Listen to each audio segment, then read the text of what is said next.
Bismillahirrahmanirrahim. Assalamualaikum warahmatullahi wabarakatuh.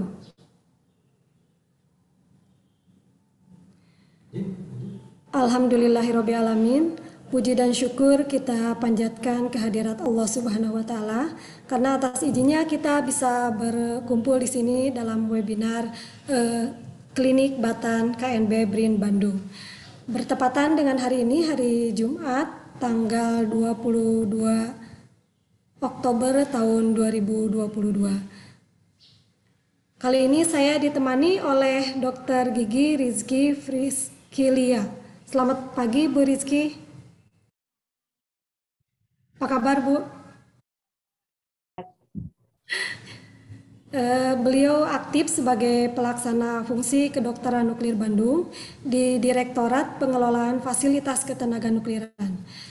Jabatan fungsional sekarang adalah Dr. Gigi Pratama. Betul ya Bu? Pertama, ya. Ya. Beliau lahir di Sukabumi tanggal 9 Oktober tahun 1989, kemudian menyelesaikan pendidikan S1 Profesi Kedokteran Gigi di Universitas Padjadjaran Bandung.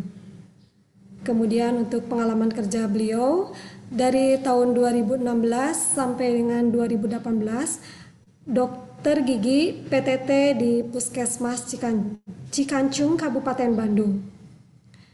Kawan BRIN semua, tema kali ini adalah serba-serbi kesehatan gigi anak. Kalau kita berbicara tentang kesehatan gigi anak, adalah sangat menarik karena semua orang tua pasti menginginkan gigi anaknya sehat dan bagus. Kalau gigi anak rusak atau kurang baik pertumbuhannya, kadang-kadang suka jadi bahan bulian dari teman-temannya. Atau orang tua suka kebingungan apabila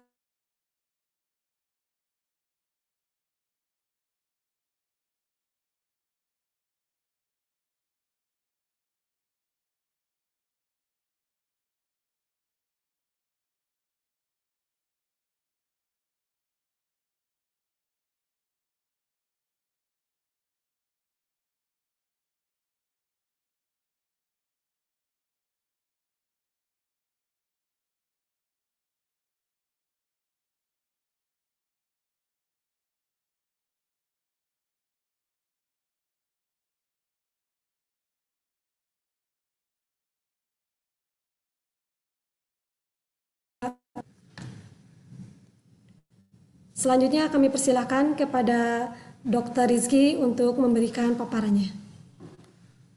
Ya, terima kasih banyak Ibu Lisdiani atas pembukaan acaranya tadi. Assalamualaikum warahmatullahi wabarakatuh. Waalaikumsalam warahmatullahi wabarakatuh.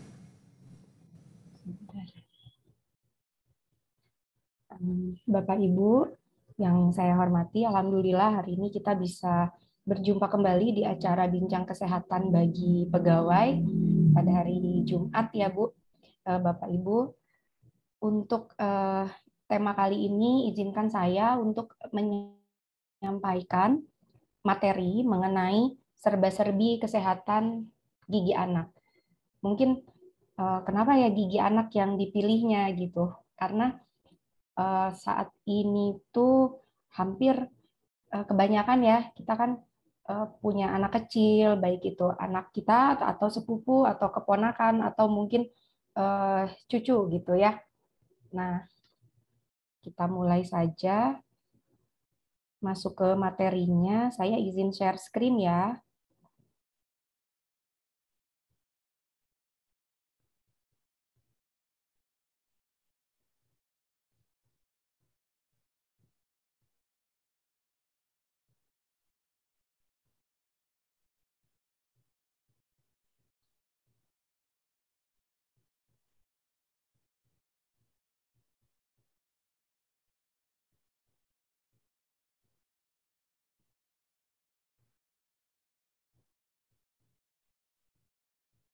Apakah sudah terlihat slide-nya?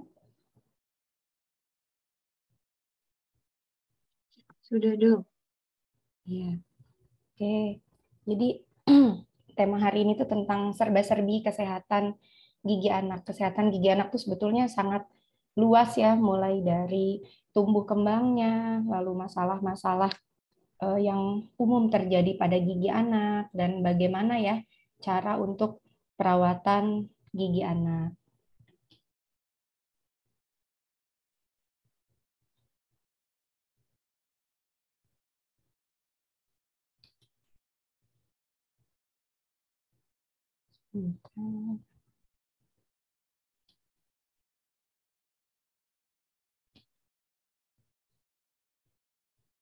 Oke, di tahap awal ini merupakan transformasi gigi anak dari masa ke masa ya, dimulai dari sejak lahir sampai usia dewasa muda. Nah, sebetulnya pertumbuhan gigi anak itu sudah dimulai sejak masa kehamilan. Ya, jadi waktu masih dalam kandungan ibu, janin itu sudah mulai terbentuk gusi dan benih gigi susunya. Saat lahir sampai usia 6 bulan, bahkan yang paling cepat ada usia 3 bulan, itu terlihatnya masih seperti gusi saja ya fasenya, belum ada gigi yang tumbuh gitu. Lalu di usia 6 bulan biasanya gigi pertama itu mulai muncul, gigi seri pertama. Ada juga yang paling cepat di usia 3 bulan, tentunya sangat bervariasi waktu pertumbuhannya. Lalu di usia 6 tahun itu anak-anak mulai memasuki fase gigi campuran atau gigi peralihan ya antara gigi susu dan gigi dewasa. Dan di usia 12 sampai 18 tahun itu sudah mulai memasuki masanya gigi dewasa. Nah, seperti terlihat di gambar, sebetulnya gigi susu itu kelihatannya seperti bertumpuk ya. Di bawahnya gigi susu itu ada benih gigi tetap atau gigi permanen. Sedangkan kalau di bawahnya gigi permanen tuh sudah tidak ada lagi benih gigi lainnya. Jadi kalau hilang ya sudah tidak ada penggantinya lagi. Nah, kita mulai dari pertumbuhan gigi anak pada saat periode gigi susu. Ini tuh kisaran usia sampai usia 6 tahun ya. Nah, gigi susu ini jumlahnya ada 20 ya Bapak Ibu total semuanya. Jika sudah tumbuh lengkap, jumlahnya ada 20 seperti dapat dilihat di gambar. Ada gigi seri, ada gigi taring, dan ada gigi geraham. Masing-masing di atas ada 10 dan di bawah ada 10. Jika dilihat di dalam rahangnya, itu benih gigi dewasanya itu tepat ada di bawah si gigi susunya.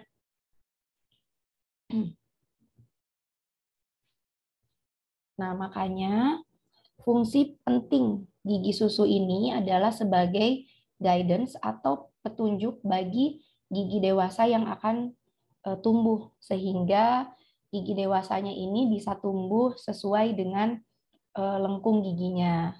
Nah, lalu di slide juga terlihat ada patokan usia ya, kira-kira kapan sih tumbuhnya gigi susu ini.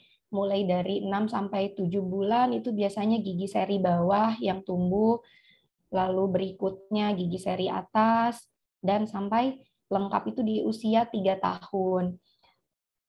Tentunya rentang waktu pertumbuhan ini sangat bervariasi ya, tiap anak tidak bisa disamaratakan. Ada yang tumbuh lebih cepat, ada yang tumbuh lebih lambat. Dikatakan tumbuh lebih lambat itu jika setelah usia 18 bulan belum ada satupun gigi susunya yang muncul, berarti perlu segera diperiksa lebih lanjut ya untuk dicek.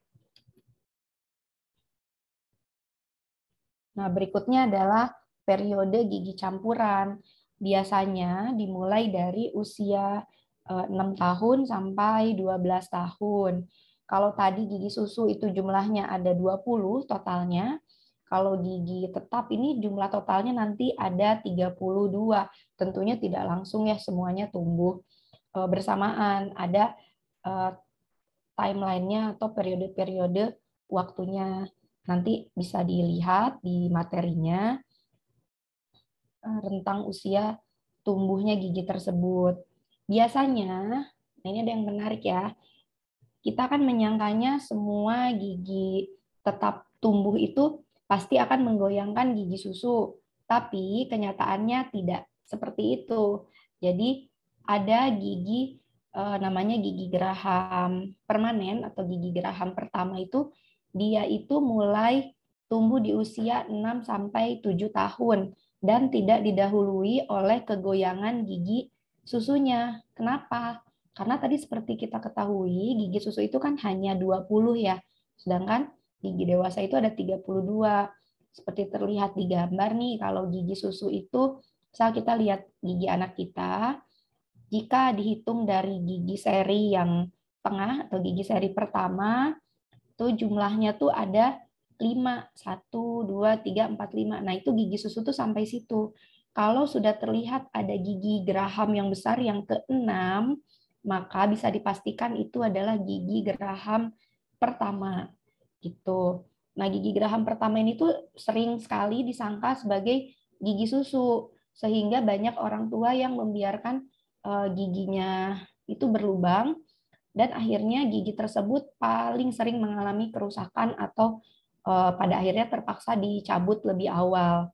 Karena disangkanya nanti juga ada gantinya gitu, padahal tidak. Oleh karena itu, usia 6-7 tahun atau usia kelas 1 SD ini menjadi fokus utama program usaha kesehatan gigi sekolah jika di anak sekolah dasar ya. Bagaimana sih cara membedakan gigi susu dan gigi tetap? Mungkin kan suka bingung, bedanya apa ya gigi susu dan gigi tetap? Jika dilihat secara langsung, gigi susu itu ukurannya kecil. Kalau gigi tetap, ukurannya itu lebih besar, lalu warnanya lebih kekuningan. Kalau gigi susu tuh warnanya putih sekali. Kalau gigi tetap warnanya beda, lebih kuning ya. Dan itu tuh hal yang normal gitu, warna kekuningan itu. Dan gigi tetap ini tidak memiliki pengganti. Nah, ini yang makanya kita sangat perlu untuk menjaga gigi tetap ya, terutama jangan sampai rusak nih.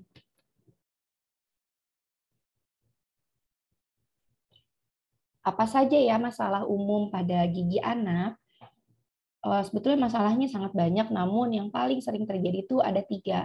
Yang pertama itu karies atau gigi berlubang. Nah, ini mungkin kebanyakan dari kita berpikirnya, wajar sekali ya kalau gigi anaknya berlubang, namanya juga anak-anak gitu, masih sering makan coklat, makan permen, lalu disuruh sikat gigi, susah misalnya. Nah, tapi ternyata hal itu tuh tidak baik ya Bapak Ibu. Jadi menurut hasil dari riset kesehatan dasar 2018, di Indonesia itu 93% anak usia dini atau usia 5-6 tahun itu mengalami gigi berlubang. Setidaknya 1 gigi. Dan rata-rata tuh lubangnya ada 8. Jadi terbayang ya masalah gigi berlubang ini sangat mengkhawatirkan gitu pada gigi anak. Kenapa bisa terjadi seperti itu? Ya karena tadi disangkanya nanti juga gigi susu berganti lagi dengan gigi tetap. Jadi ya sudah dibiarkan saja gitu. Lalu sekitar 82% anak usia 10-11 tahun memiliki 1 gigi berlubang pada gigi tetap. Dan ini biasanya gigi geraham pertama ya yang berlubang. Banyak sekali yang pas dicek itu usia 6-7 tahun, gigi geraham pertamanya sudah lubangnya cukup dalam karena disangkanya gigi susu. Nah, masalah yang kedua adalah kehilangan gigi yang lebih awal. Jadi gigi ini ada masa tumbuhnya, ada masa erupsi ya istilahnya. Saat gigi dewasa ini akan tumbuh, dia akan mengikis akar gigi susunya sehingga gigi susunya ini goyang. Nah, setelah goyang itu baru gigi dewasanya bisa muncul ya, bisa tumbuh.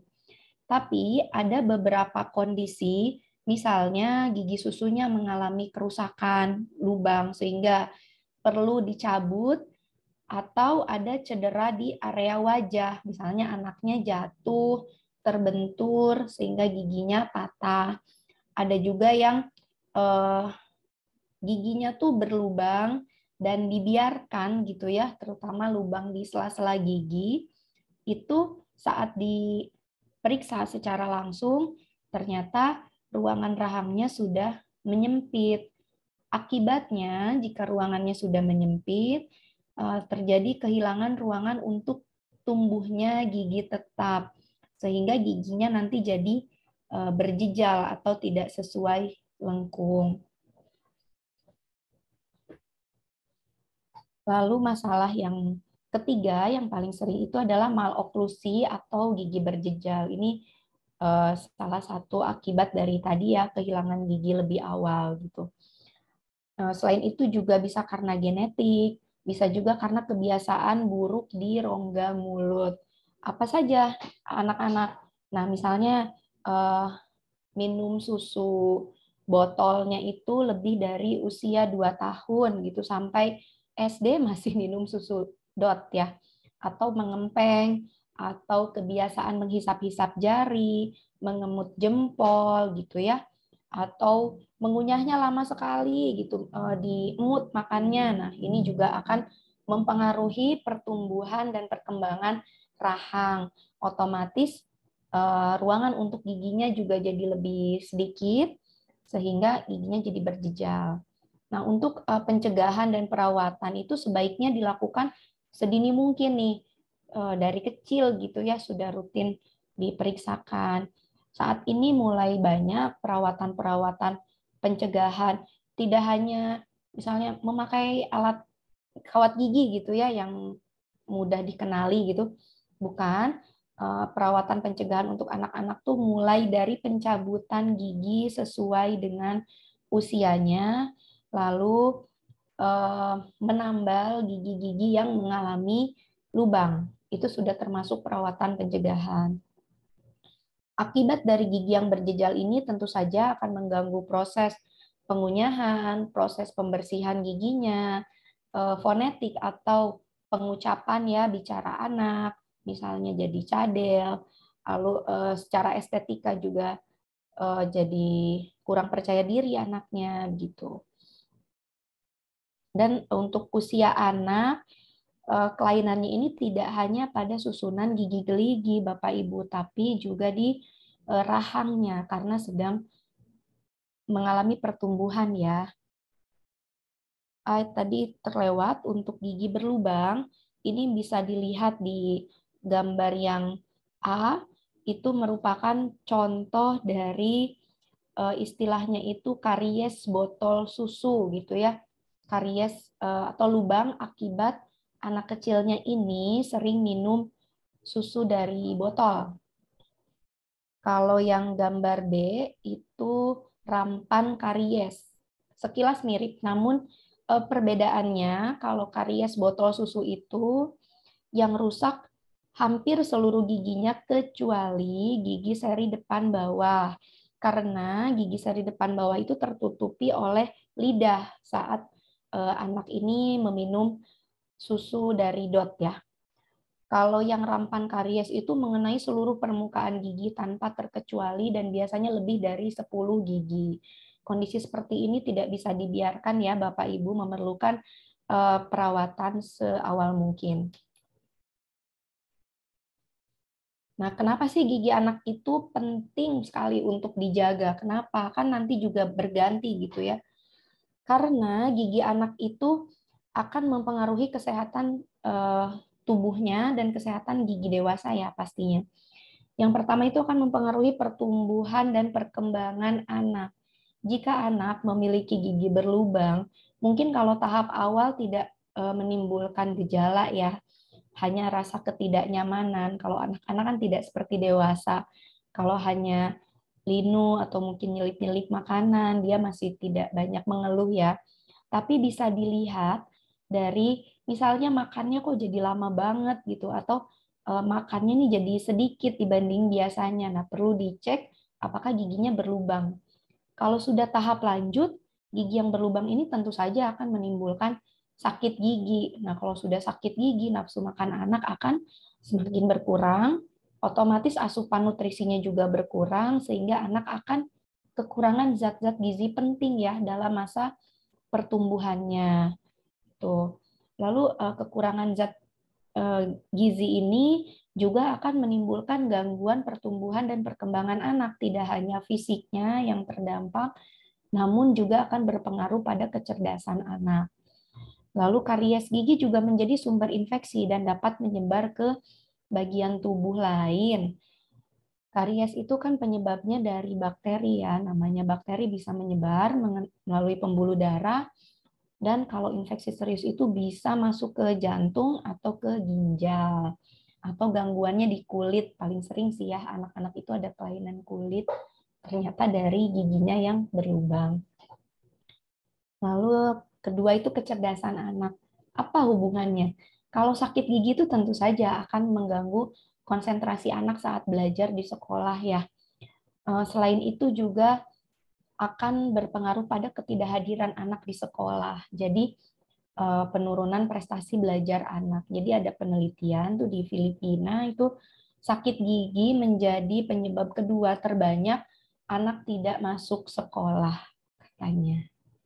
Jadi penting sekali ya untuk menjaga kesehatan gigi anak. Kan kasihan kalau anaknya tidak sekolah hanya karena giginya sakit. Dan yang terakhir akan mempengaruhi juga cita-cita atau masa depan anak. Seperti kita ketahui ada beberapa profesi gitu yang memiliki penilaian fisik khusus, terutama fisik giginya itu harus bagus gitu ya. Misalnya seperti masuk sekolah tentara atau sekolah polisi atau pilot, itu kan giginya harus bagus ya. Misalnya jangan ada gigi yang lubang tapi tidak dirawat gitu. Nah, jika gigi susunya ini mengalami kerusakan atau sampai gigi dewasanya ini dicabut lebih awal dan rusak, tentu saja akan mempengaruhi yang seperti tadi saya sebutkan. Bagaimana ya merawat gigi anak sesuai usianya? Jadi untuk bayi baru lahir sampai 12 bulan itu kan baru terlihat gusi ya, gusi, dan mungkin kalau di atas 6 bulan sudah mulai ada 1-2 gigi gitu yang tumbuh. Nah, meskipun baru ada gusinya, itu sebaiknya dibersihkan secara rutin dengan memakai kasa yang basah gitu atau waslap yang dibasahi dengan air hangat itu yang matang, atau bisa juga dengan memakai sikat gigi silikon ya. Bisa dilihat gambarnya ada di foto. Nah, setelah gigi pertamanya tumbuh, boleh mulai periksa ke dokter gigi. Kan kita suka bingung, kapan ya pertama kali periksa ke dokter gigi itu anak? Jawabannya saat gigi pertamanya mulai tumbuh, sebaiknya mulai dibawa untuk memeriksakan kesehatan giginya. Jangan dipikir kan harus ada tindakan. Tidak, jika dibawa lebih awal untuk memeriksakan gigi, maka anak ini akan lebih terbiasa saat nanti harus melakukan perawatan gigi. Selain gusinya, juga sebaiknya lidahnya ini dibersihkan juga. Memang sulit, namun jika dibiasakan akan bisa kok. Posisinya seperti apa ya gitu kalau bayi. Nah, bisa dicoba dengan posisinya itu seperti sedang digendong gitu, seperti sedang menyusui. Nah, itu lalu jangan lupa saat membersihkan itu bibirnya ditarik ke atas supaya bisa menjangkau seluruh rongga mulutnya gitu ya. Lalu usia 12 sampai 24 bulan. Nah, ini masanya giginya sudah mulai banyak, biasanya lebih dari 1. Lalu sudah mulai masuk makanan atau MPASI-nya juga sudah lebih padat ya. Nah, ini sudah bisa disikatnya dengan memakai sikat khusus sesuai usianya, berbulu halus tentunya, dan tidak memakai pasta gigi, hanya air matang saja gitu. Lalu di usia ini juga sudah mulai dibiasakan anaknya itu untuk lepas dari dot atau botol susu. Jadi minum susunya mulai dari gelas begitu. Lalu jika anaknya ini belum bisa berkumur gitu ya, maka setelah minum susu, gigi anaknya ini diusap dengan lap halus atau kasa atau waslap gitu ya, supaya permukaan giginya tetap bersih. Penting juga untuk mulai menghentikan kebiasaan menghisap jempol atau jari atau mengempeng. Nah, kalau bayi itu sampai usia 2 tahun itu masih masuk fase oral, jadi sangat wajar jika jarinya tuh memasukkan segala benda ke dalam mulutnya karena memang sedang bereksplorasi ya. Tapi di usia 12 sampai 24 bulan mulai dikurangi, mulai dibiasakan supaya nanti di usia 2 tahun sudah bisa benar-benar lepas dari kebiasaan menghisap jempol gitu atau minum dari dot. Lalu jika anaknya belum pernah diajak ke dokter gigi, bisa untuk mulai diajak memeriksakan giginya ke dokter gigi. Sini juga ada keterangan kapan ya mulai pindah ke gelas, itu di usia 6 sampai 18 bulan itu bisa dicoba dengan memakai gelas yang ada pegangannya gitu. Lalu di berikutnya baru gelas biasa gitu.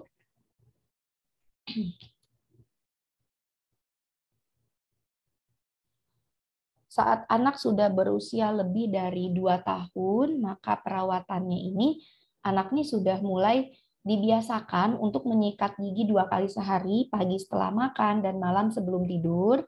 Tentu saja memakai sikat gigi yang sesuai dengan usianya, dan juga pasta giginya nih mulai bisa ya memakai pasta gigi berfluoride gitu, supaya giginya lebih tahan dari karies. Seperti dapat dilihat di gambar nih ada perbedaan kalau untuk anak di bawah 3 tahun itu pasta giginya itu hanya sebesar apa ya, butir beras mungkin ya, kecil banget gitu. Jadi jangan khawatir jika misalnya tertelan sedikit tuh nanti fluoride-nya berbahaya gitu. Tidak, karena kan hanya sedikit. Kalau sudah lebih dari 3 tahun atau anaknya sudah berkumur, maka bisa pasta gigi ini sebesar biji jagung gitu.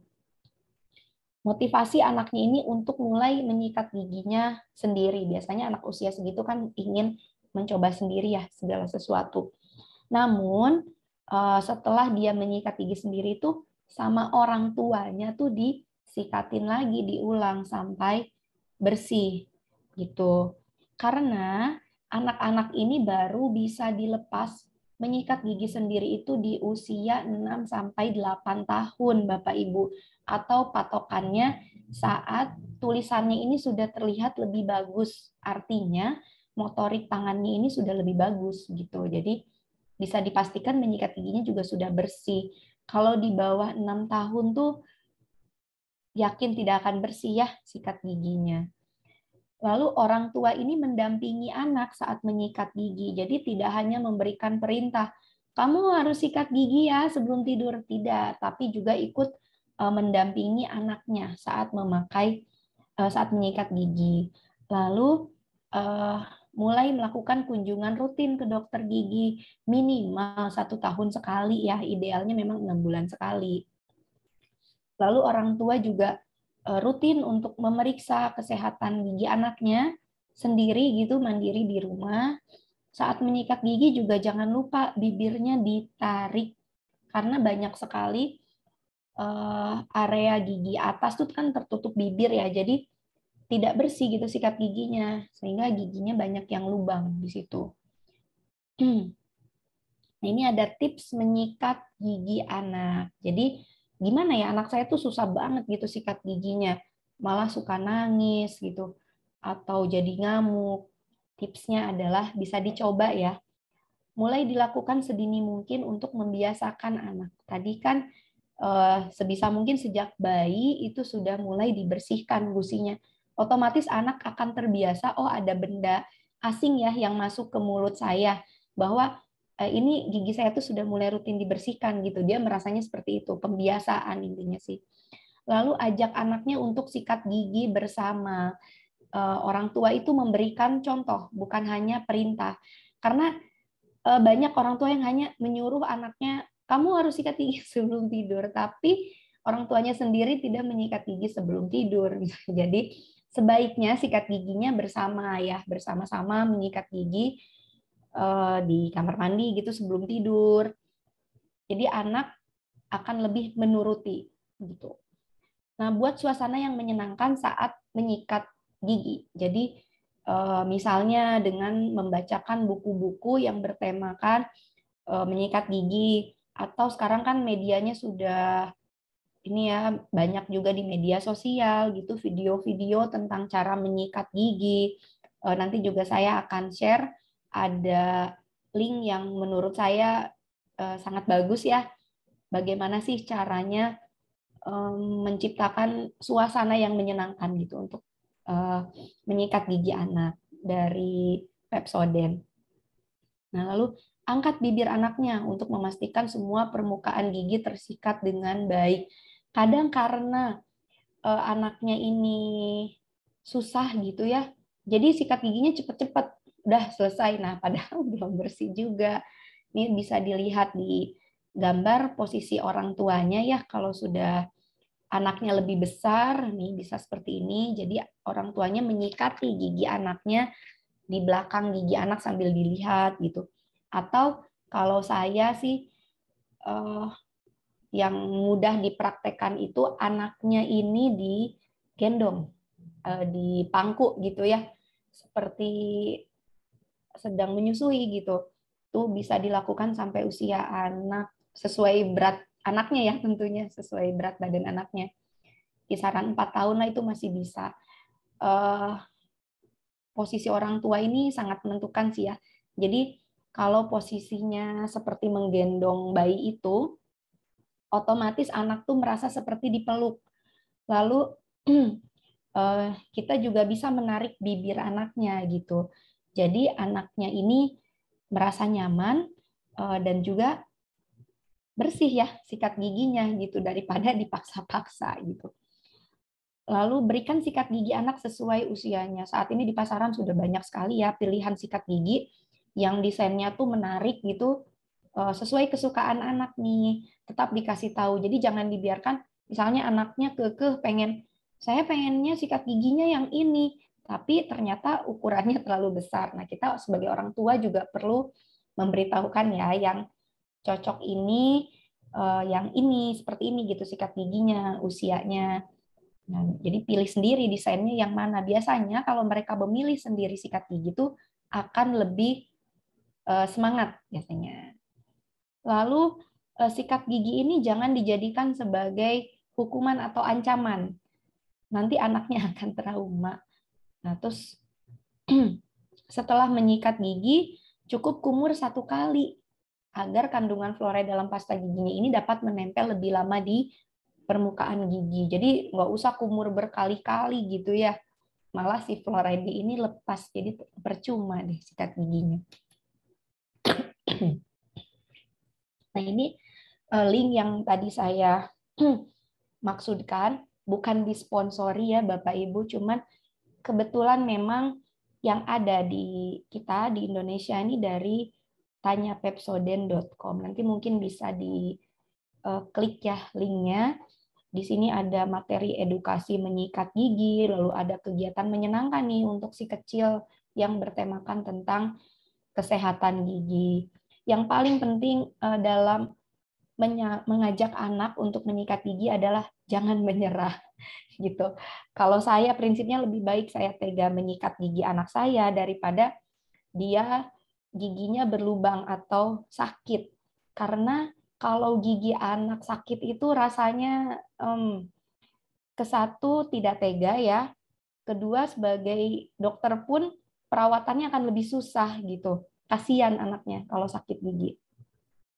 Nah, ini sebagai reward, misalnya dia sudah rajin nih menyikat gigi, bisa pakai kalender menyikat gigi pagi dan malam gitu. Nanti diberikan hadiah misalnya, ya tidak usah yang bagaimana gitu ya, hadiah yang sederhana. Minimal dia akan terbiasa untuk menyikat gigi pagi dan malam.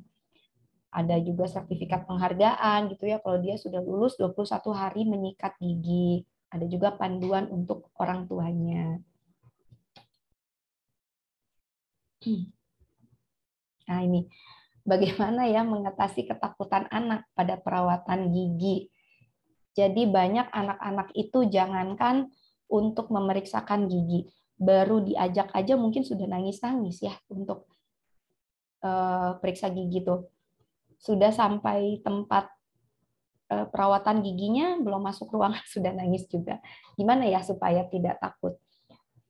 Bisa dicoba dengan di sini perlu sekali peran orang tua sangat penting ya di sini untuk mengatasi ketakutan anak pada perawatan gigi, karena ternyata ketakutan orang tua ini berpengaruh pada kecemasan anak juga pada perawatan giginya. Lalu ada juga kasus yang menjadikan perawatan gigi itu sebagai ancaman atau hukuman, sehingga anak-anak ini menjadi ini ya lebih takut lagi gitu. Dan terjadi istilahnya itu kekerasan pada anak ya, ini dipaksa gitu anaknya. Orang tuanya ini mulai memperkenalkan atau mendekatkan anak dengan kesehatan gigi itu sebelum sakit gigi, Jadi jangan sudah sakit baru dibawa ke dokter gigi atau ke tempat perawatan gigi. Nanti yang ada anaknya trauma. Ya, orang tua ini perlu memahami bahwa perawatan gigi yang rutin dan teratur itu sangat penting gitu. Jangan nunggu sakit gitu intinya ya. Lalu orang tua ini mencegah kesan yang jelek mengenai perawatan gigi dari informasi yang sumbernya tidak jelas. Mungkin orang tuanya ini cerita di depan anaknya gitu, ini dulu si Anu dicabut giginya jadi gini-gini. Nah, kalau bisa tidak diceritakan di depan anak ya, Bapak Ibu. Itu nanti anaknya jadi, oh kok perawatan gigi itu menakutkan ya. Nah, keberanian orang tua pada waktu mengantarkan anak untuk perawatan gigi juga dapat menimbulkan rasa berani anak. Ini kadang orang tua tuh cemas, anak saya mau diapain ya, atau tidak tega karena anaknya nangis-nangis misalnya karena sakit gigi. Nah, itu akan menimbulkan ketidakpercayaan diri anak gitu. Orang tua jangan sekalipun menggunakan perawatan gigi atau kunjungan ke dokter gigi sebagai ancaman atau hukuman. Kamu sih nggak mau sikat gigi, jadi aja giginya lubang, jadi aja harus periksa, harus ditambal, harus apa? Nah, jangan ya, nanti anaknya malah jadi makin takut gitu. Nah, orang tua juga tidak boleh memberi sogokan supaya anak mau diajak ke tempat perawatan gigi. Ini banyak sekali ya. Iya mau perawatan gigi, nanti pulangnya dibelikan mainan Anu misalnya yang harganya wah gitu. Jadi sebaiknya tidak ya, tidak perlu diberi sogokan supaya anak itu mau diajak ke tempat perawatan gigi, nggak usah. Orang tua tidak boleh menjanjikan kepada anak apa yang akan dan tidak dilakukan saat perawatan gigi. Ini banyak juga terjadi. Jadi mungkin saat di rumah itu diberitahukannya cabut gigi itu tidak sakit, nanti tidak akan disuntik, nanti tidak akan dibor, nanti tidak akan apa gitu, banyak tidak akannya gitu ya. Sehingga saat dokter akan melakukan perawatan itu, anaknya ini merasa dibohongi gitu loh. Kok aku jadi disuntik ya, dicabutnya, kan tadi kata mama enggak. Nah, gitu itu akan menimbulkan rasa kekecewaan. Anak bisa kok diberitahukan gitu ya, baik-baik, pelan-pelan, bisa dari beberapa hari sebelumnya gitu ya. Perawatan gigi yang akan dilakukan itu seperti apa, diberitahukan saja, jangan dibohongi ya, jangan enggak sakit, enggak. Bahwa pencabutan gigi itu memang ada sakitnya, tapi hanya sebentar. Disuntik itu memang sakit, tapi hanya sebentar. Kalau tidak disuntik nanti lebih sakit misalnya.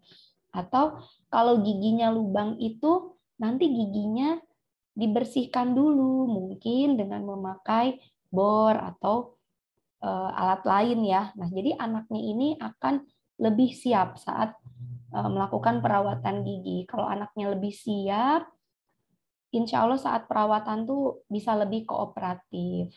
Begitu.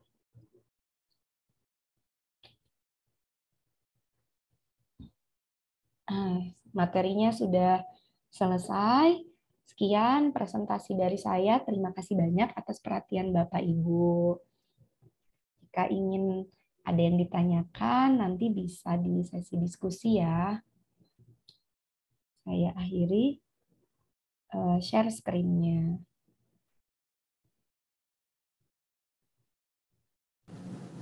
Terima kasih kepada Dr. Rizky yang sudah memberikan paparannya, sangat menarik sekali.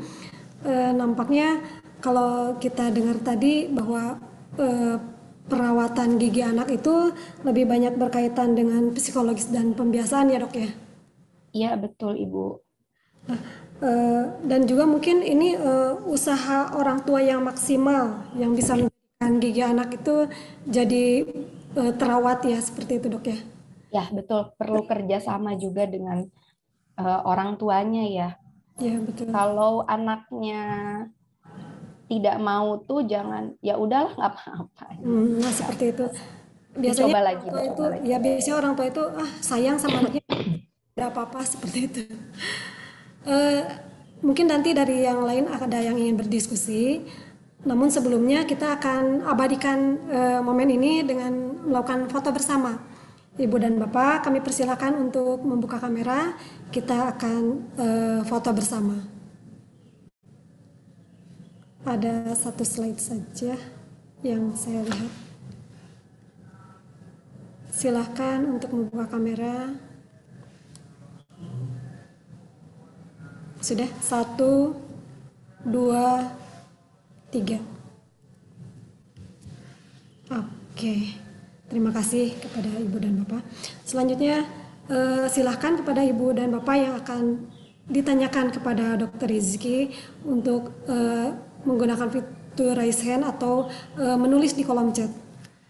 Ini dok, kalau ada pertanyaan dari kawan Brin, apakah betul semakin banyak pasta gigi, gigi akan menjadi semakin bersih? Oh ya, jawabannya tidak betul Bu.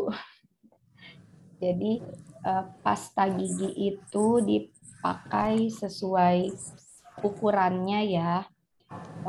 Kalau terlalu banyak juga tidak baik gitu. Pertama bahan deterjennya atau abrasifnya kan pasti lebih banyak ya.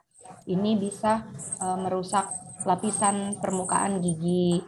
Lalu banyaknya pasta gigi juga yang ada kan sebetulnya sensasi segarnya itu ya karena ada Ya, busanya. betul. Nah, itu juga kebanyakan sebetulnya sikat giginya nggak bersih gitu karena kan rasanya udah bersih, udah segar. Padahal ada permukaan-permukaan gigi yang tidak tersikat dengan baik, jadi masih kotor. Bisa dilihatnya itu kalau memakai pewarna plak gigi, Bu. Ada namanya pewarna plak gigi, itu bisa dibeli di pasaran juga. Jadi kalau pakai pewarna itu nanti bisa terlihat Bu sikat gigi kita tuh sudah bersih apa belum gitu. Oke, ini ada yang sudah bertanya di kolom chat, dok. Izin bertanya, dokter. Ini dari Bapak Raden Setia Purnama. Izin bertanya, dokter. Putra saya beberapa kali mengalami pertumbuhan gigi bertumpuk. Gigi lama, mungkin gigi susu belum saatnya tanggal. Namun, gigi selanjutnya sudah mulai muncul di bawahnya. Pernah pertama kali nggak terpantau, tumbuhnya jadi ke samping dan bengkak. Itu kenapa ya dok? Kok tumbuhnya saat gigi di atasnya belum goyang sama sekali? Dan bagaimana tindakan itu yang pertama dulu, silakan untuk dijawab. Oke. ini kasus seperti ini banyak sekali ya. Gigi anak-anak itu tumbuhnya tidak pas atau gigi susunya ini tidak goyang terus keburu bertumpuk gigi dewasanya di belakang. Iya, betul. Biasanya penyebabnya ini karena satu kekurangan ruangan rahang. Rahangnya ini kecil gitu. Sedangkan gigi dewasa kan besar ya. Bisa karena misalnya anaknya ini makannya lama, mengunyahnya tidak dikunyah ya, makannya diemut lama, itu rahangnya tidak tumbuh optimal, jadi ruangannya kecil gitu, tidak ada ruangan sehingga si benih gigi dewasanya ini tumbuhnya tidak pas di bawah gigi susu, sehingga giginya tidak goyang gitu, jadi bertumpuk ya, bisa di situ. Lalu bisa juga karena genetik tentu saja, kalau sudah ini dari orang tuanya misalnya posisi giginya ada yang bertumpuk juga bisa menurun ke anak ya, tapi memang bisa dicegah sih kalau itu. Terus Iya, untuk ini tindakannya itu pencabutan ya Pak kalau itu. Karena ditunggu sampai dewasa pun tidak akan ada kasusnya yang tidak sampai usia 20-an tidak goyang gigi susunya. Jadi 2 baris gitu giginya. Begitu. dicabut ya tindakannya Iya, salah satu. dicabut. Meskipun nggak goyang gitu ya. Tapi kalau gigi dewasanya sudah tumbuh, harus segera dicabut. Oke. Nanti kalau gigi dewasanya tumbuh, itu kan posisinya belum, tingginya tuh belum muncul semua ya Bu, masih pendek Ya. gitu. Nah itu masih bisa berubah Bu posisinya. Dengan misalnya mendorong-dorongkan lidah, itu ya supaya giginya bisa maju ke depan. Itu atau kalaupun sudah tumbuhnya besar gitu giginya, posisinya masih nggak rapi, untuk anak-anak tuh masih bisa pakai kawat gigi lepasan misalnya, masih ada alat-alat yang sederhana ya untuk merapikan gigi. Ini dok, yang kedua dari Pak Setia Permana juga. Dok, kalau saya belikan sikat gigi elektrik supaya mau dan semangat sikat giginya tidak apa? Kan modelnya menarik dan sekarang harganya mulai terjangkau. Dan apa efek sampingnya dibanding dengan sikat gigi secara manual? Ya, kalau mau dibelikan sikat gigi elektrik baik ya Pak ya, kan anaknya mungkin jadi lebih semangat ya kan, menarik gitu. Wah ini mesin gitu sikat giginya, bukan yang harus kita gerakan gitu. Tentunya anaknya akan lebih semangat. Dan kalau sikat gigi elektrik kan putarannya itu sudah sesuai gitu ya, jadi akan lebih bersih sih Bu sikat giginya. Mungkin perlu ditekankan juga semua bagiannya itu tersikat gitu. Jangan hanya beberapa bagian aja yang kena sikat giginya itu. Gitu. Kalau efek sampingnya dibandingkan sikat gigi secara manual, efek sampingnya mungkin jadi ini aja ya, tidak terbiasa aja saat motoriknya jadi kurang terasa gitu ya. Kalau pakai yang elektrik kan dia cuma diem gitu, paling cuma pindah aja. Kalau pakai yang manual kan bergerak ya tangannya, Iya, betul. motorik tangannya terasah. Itu mungkin Pak Setia, mudah-mudahan puas dengan jawabannya ya. Ini dok, ada yang bertanya lagi. Kalau misalnya gigi dari seorang anak itu apakah merupakan turunan atau ada genetik dari orang tuanya? Misalnya orang tuanya giginya agak keluar. Nah, apakah anaknya juga seperti itu? Atau apakah kita harus membentuknya? Nah, bagaimana dok? Nah, jadi posisi gigi anak itu memang salah satunya dipengaruhi oleh genetik ya Bu. Ada kemungkinan nanti anaknya akan memiliki posisi gigi yang mirip dengan orang tuanya. Tapi ada pengaruh lain nih Bu selama masa pertumbuhan itu. Misalnya kebiasaan menghisap jempol, kebiasaan minum susu botol gitu ya, minum dari dot, atau bernafas dari mulut. ini banyak yang nggak sadar ya, nafasnya dari mulut itu, ini juga mempengaruhi posisi gigi anak gitu. Selain genetik ya tentunya. Misalnya sudah ada genetiknya, giginya maaf Iya, agak betul. maju gitu, Agak keluar, ya ya. ditambah dengan kebiasaan bernafas melalui mulut, otomatis akan lebih ini ya, akan lebih maju lagi giginya terdorong. Jadi anak-anak itu kan rahangnya masih tumbuh dan berkembang. Itu mungkin kita tidak sadar bahwa area rongga mulut itu kan otot ya, Bu. Jadi saat kita bernafas atau menelan, ini tuh otot-otot bibir dan pipi itu dan juga lidah gitu ya, ada sebaiknya dalam posisi yang tepat gitu. Misalnya kalau saat bernafas itu mulutnya tertutup. Ada yang memiliki kebiasaan nafasnya dari mulut, jadi dia sering membuka mulut gitu, Bu. Nah, saat mulutnya tertutup, itu bibir dan pipi itu seperti bemper gitu. Jadi dia menahan supaya gigi tidak keluar. Supaya gigi tidak ada tahanannya gitu, giginya tuh mendorong ke dalam. Gitu. Termasuk posisi lidah juga sih. Baiknya sih posisi lidah itu kalau saat sedang beristirahat itu di atas langit-langit, tepat di atas langit-langit disimpannya. Memang untuk terapi otot gitu ada dokter gigi spesialis anak khusus ya, Bu ya, yang menangani terapi otot wajah istilahnya untuk perkembangan dan pertumbuhan. Jadi meskipun genetik juga tetap masih bisa dibentuk agar giginya nampak cantik ya, Dok ya. Betul. Tadi dengan penambalan misalnya ada lubang-lubang terutama yang di sela-sela gigi ya, Bu. Itu tuh sebaiknya segera ditambal, jangan dibiarkan. Meskipun lubangnya lubangnya hanya kelihatannya 1 mm gitu ya, Bu ya. Di sela-sela gigi gitu ya. Nggak apa-apa.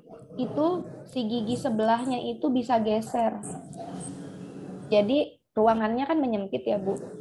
Kalau ruangannya menyempit, gigi barunya ini jadi kehilangan ruangan tadi ke satu. Kedua, misalnya si garis tengah itu bisa geser juga. Tapi memang pemeriksaannya harus detail banget ya. Oke, terima kasih, Dok. Ini ada pertanyaan lagi, Dok. Eh, Makanan atau suplemen apa yang baik agar gigi anak tumbuh dengan sempurna? Nah, makanan yang baik untuk gigi itu Membantu pertumbuhan. ya membantu pertumbuhan ya, terutama makanan yang berserat gitu ya, buah dan sayuran, mengurangi frekuensi cemilan. Jadi seperti kita ketahui bahwa anak-anak itu sangat suka ngemil ya, suka makan di sela-sela makan utama. Ini akan meningkatkan risiko gigi berlubang. Caranya si frekuensi mengemilnya ini dikurangi. Misal yang tadinya 5 kali sehari itu ngemilnya dikurangi deh pelan-pelan jadi 4 kali, lama-lama jadi 3 kali sehari misalnya mengemilnya, supaya sisa makanan itu nggak lama nempel di gigi, jadi giginya ini nggak gampang lubang itu. Terus kalau suplemen yang untuk gigi, kesehatan gigi ya, tumbuhan gigi, tentu saja kalsium yang diminum langsung gitu ya, dan juga fluoride. Fluoride itu kalau di luar negeri itu airnya itu sudah air minum sudah difluoridasi, sudah ditambahkan fluoride. Jadi sudah ini ya, sudah lebih bagus pencegahannya. Kalau di kita di Indonesia jangankan ditambahin fluoride, kandungan fluoride-nya aja belum tahu ada berapa. Jadi, tapi suplemen fluoride ini diberikannya tidak asal minum tiap hari minum suplemen, enggak, itu harus berdasarkan pengawasan kalau memang terjadi kekurangan. Nah, pilihannya tuh yang banyak dilakukan ya, di klinik tuh diaplikasikan secara topikal atau dioles fluoride-nya di permukaan gigi. Jadi fluoride dosis tinggi dioles di permukaan giginya pada saat kunjungan gitu, perawatan ke dokter gigi. Ini bisa membantu meningkatkan ketahanan gigi terhadap lubang. Kalau setiap hari kan perawatannya pakai pasta gigi ya, fluoride-nya, tapi dosisnya kan kecil banget. Jadi Sedikit ya. jangan takut mengalami keracunan fluoride gitu. Kalau ini dok, ada yang bertanya. Selama ini banyak berkembang pernyataan bahwa menyikat gigi itu harus sampai berdarah. Nah ini gimana? Oh, Banyak enggak. sekali. Katanya kalau udah berdarah baru bersih. Jadi kalau saat menyikat gigi gusinya berdarah justru itu salah satu tanda gusinya meradang. Jadi normalnya Jadi, tidak boleh sampai berdarah ya. oh gitu. Jadi itu mitos Iya. ya dok ya. Iya. Kalau saya dulu kalau belum berdarah katanya jangan berhenti, terus aja disikat sampai ada darahnya. Iya, iritasi gusi gitu ya. Ke satu Iya, gusinya jadi iritasi atau memang sudah ada radang gusi makanya berdarah iya, gitu. betul betul. Dan kalau sikat gigi terlalu keras juga yang ada permukaan giginya rusak, terkikis. Kalau ini dok, betulkah gigi yang sehat itu yang berwarna putih? Apakah yang berwarna agak kekuning-kuningan itu tidak sehat? Hmm. Jadi gigi kita itu normalnya justru berwarna kekuningan. Jadi kalau gigi susu kan memang warnanya putih, putih banget ya. Kalau gigi dewasa itu warnanya mulai lebih kekuningan. Mungkin sekilas aja ya, kalau gigi kita itu ada lapisan namanya paling luarnya itu lapisan email gigi dan lapisan dalamnya itu dentin namanya. Nah, lapisan email ini warnanya transparan. Kalau lapisan yang kekuningan itu di dentin. Kenapa sih gigi dewasa itu atau makin berumur warnanya makin kekuningan gitu ya? Karena si dentinnya ini mengalami Betul. penebalan. Jadi otomatis makin bertambah usia warnanya terlihat lebih kekuningan dan itu proses yang sangat wajar. Kecuali warnanya ini kuningnya tuh kuning kecoklatan gitu, nah atau bisa berarti ada kelainan atau beda ya antara gigi yang warna kekuningannya ini memang bersih atau ada pewarnaan akibat minum kopi atau merokok atau ada karang gigi gitu. Kalau merasa eh, giginya ini kok kuning banget gitu, itu bisa dicek nanti di dokter gigi tuh ada eh, seperti ukurannya gitu Bu. Warna gigi kita tuh ada di grade apa ya. Nah, kalau ingin diputihkan nanti bisa jadi naik berapa grade gitu ada. Kalau diputihkan itu maksudnya di veneer ya dok ya? Beda. Kalau diputihkan itu memakai bahan kimia, dioles. Kalau di veneer itu dia permukaan giginya dilapisi sama bahan sejenis bahan tambal gitu Bu. Jadi warnanya bisa putih banget gitu. Nah, kalau untuk anak usia berapa boleh di veneer atau boleh dibersihkan seperti tadi? Mulai usia berapa? Anak nggak boleh veneer Bu. Oh, Anak nggak usia boleh. berapa itu bolehnya dok? Itu untuk Veneer. dewasa dan Oh dewasa. kasus-kasus tertentu aja ya itu tuh nggak bisa semua orang karena Kalau giginya dikikis sebetulnya. oh, kalau untuk pemutihan itu mulai usia berapa? Kalau pemutihan juga di atas 18 tahun ya saat gigi dewasa sudah terbentuk sempurna gitu, dia sudah bisa menjaga kebersihan mulutnya sendiri, baru bisa diputihkan. Karena diputihkan juga prosedurnya bukan yang asal dioleskan saja begitu ya. Pasca pemutihannya kan ada hipersensitivitas gitu. Perlu ada perawatan yang lebih kompleks lagi setelah pemutihan gigi. Dok, ini ada yang bertanya dari Bu Kristanti Permata. Izin bertanya dok, bagaimana perawatan pada gigi anak yang sudah terlanjur gripis? Oke, jadi sudah terlanjur gripis atau lubang ya, terutama gigi depan gitu kayak sudah habis nih giginya. Kalau memang usianya ini masih lama ke usia pergantian giginya. Nah, ini sebisa mungkin dipertahankan dulu ya, perawatan dulu, perawatan giginya. Biasanya tuh masih bisa dilakukan perawatan saluran akar gigi untuk gigi anak, atau jika infeksinya ini sudah berulang gitu ya, sudah sering bengkak berulang kali, terpaksa dicabut lebih awal. Gitu. Kalau masih bisa ditambal, ditambal. Kalau terpaksa dicabut lebih awal, ada perawatan lanjutannya untuk mencegah si ruangannya ini terisi oleh gigi sebelahnya gitu ya, atau ruangannya menyempit. Istilahnya ini space maintainer, atau semacam gigi palsu tapi untuk anak gitu ya, Bu. Ada yang seperti itu kalau terpaksa dilakukan pencabutan lebih awal. Si gripisnya ini sudah nggak bisa dirawat lagi gitu ya, kan harus dicabut. Nah, bisa pakai alat seperti itu.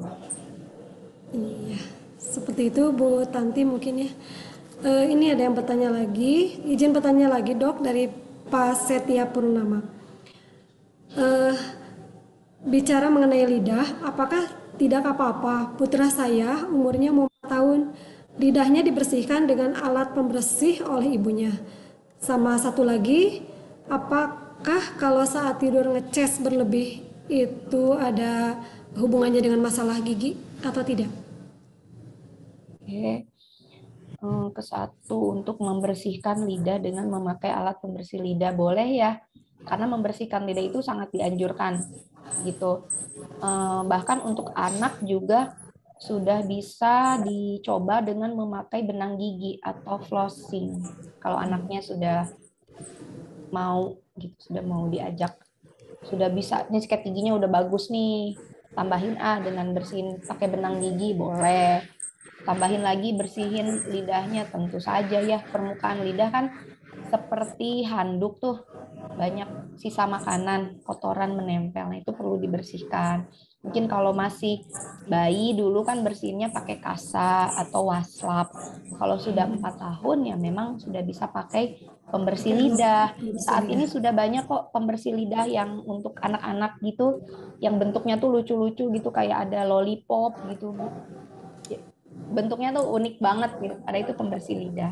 Ya supaya anaknya mau membersihkan lidah. Gitu. Oke. Iya, itu mungkin dok pertanyaan yang terakhir.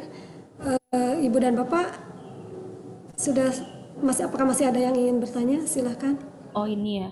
Apa kalau saat tidur ngeces berlebih itu Nah ada ya, hubungannya betul. dengan Masalah masalah gigi atau tidak?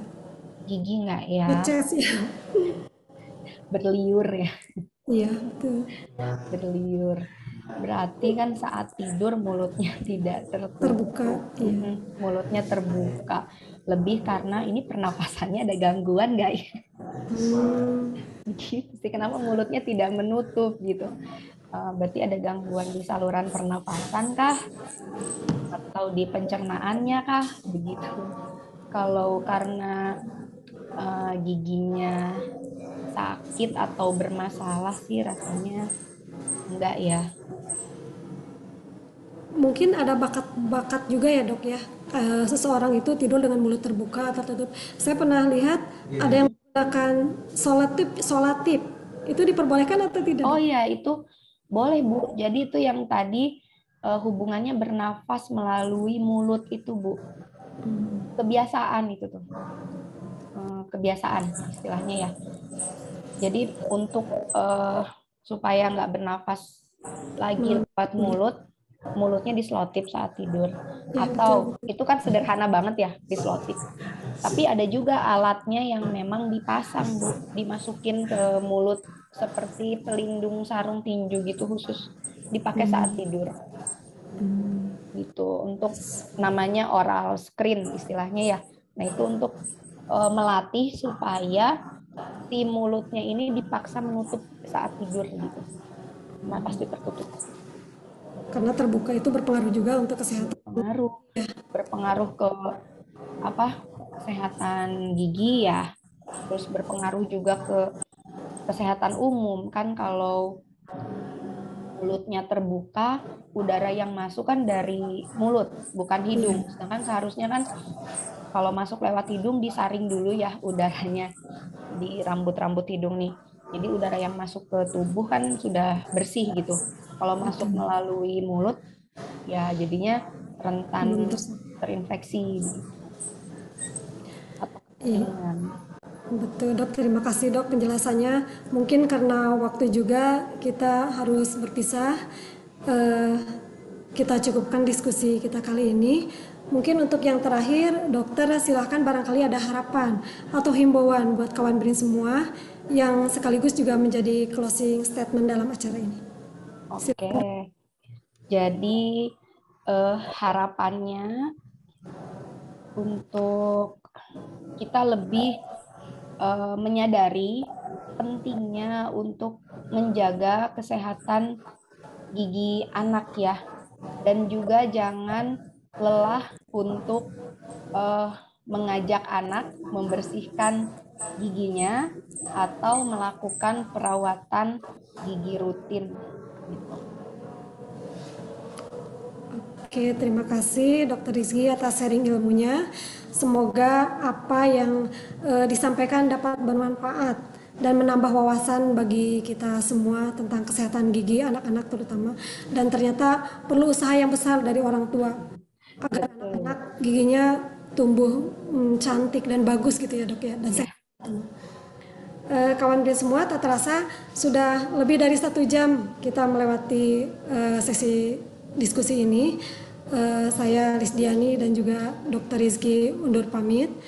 Mohon maaf apabila ada kesalahan dan terima kasih tadi sudah menunggu. Akhir kata saya ucapkan billahi taufik wal hidayah. Wassalamualaikum warahmatullahi wabarakatuh. Waalaikumsalam warahmatullahi wabarakatuh. Terima kasih Ibu Lisdiani. Ya, sama-sama Terima dokter. kasih Bapak Ibu semua atas kehadirannya. Semoga bermanfaat materinya. Sampai jumpa lagi semuanya. Ya, sampai jumpa lagi.